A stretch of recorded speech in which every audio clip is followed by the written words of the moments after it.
Ayan guys, hello hello, welcome to my vlog guys. Magluluto po tayo ng ginisang mustasa with egg. Ayan po mga sangkap, itlog, sibuyas, bawang at kamatis. Siyempre mustasa hindi mawawala. Kaya umpisahan na po natin maggisa. Ayan, mainit na po ako. Lalagyan na po natin ng mantika, konting mantika lang.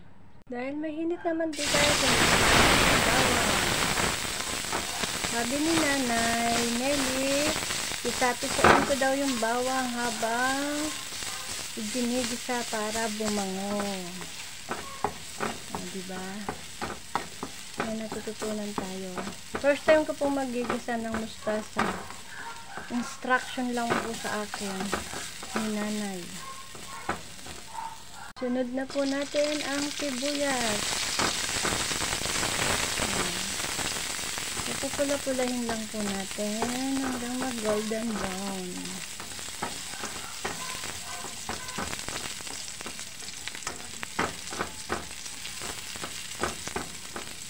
Ayan, pwede na yan. Sunod na natin ang kamatis. Binayad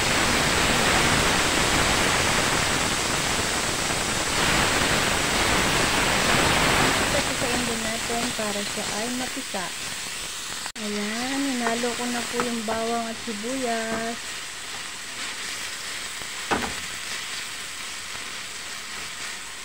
Lulutuin ko lang po yung kamatis. Ayan. Habang inaantayin natin maluto ang kamatis at lumambot, tagyan na po natin ng Ajinomoto. Konti lang po, Ajinomoto. Hindi po ako sponsor ng Ajinomoto, pero baka naman. Ayan, lagyan na po natin ng paminta. Pamintang durog. Then, lagyan na po natin ng konting pasis kasi yung buro ay may lasa na. Konti lang, patak lang.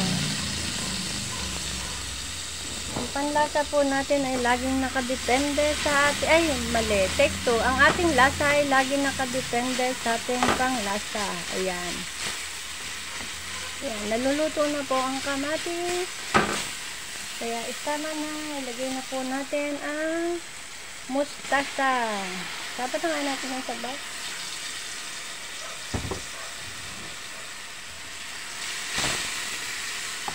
Yan, hayaan ko muna siyang kumulo bago ko ilagay yung sabaw niya. Yan, ilagay na po natin ang sabaw. Hindi ko alam kung kadami pero konti lang. Hindi ko nilahat yung sabaw.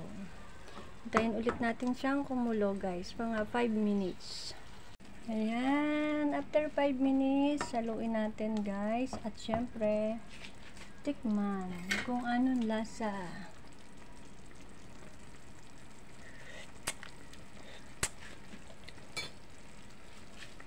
Medyo matabang siya.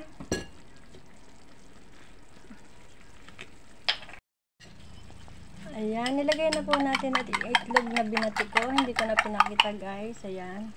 Dahil kumukulo na siya, halo-haloin po natin. Ayan na po. Luto na po siya.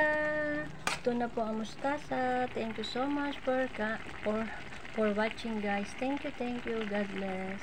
Ayan. Dito na ang ginisang mustasa.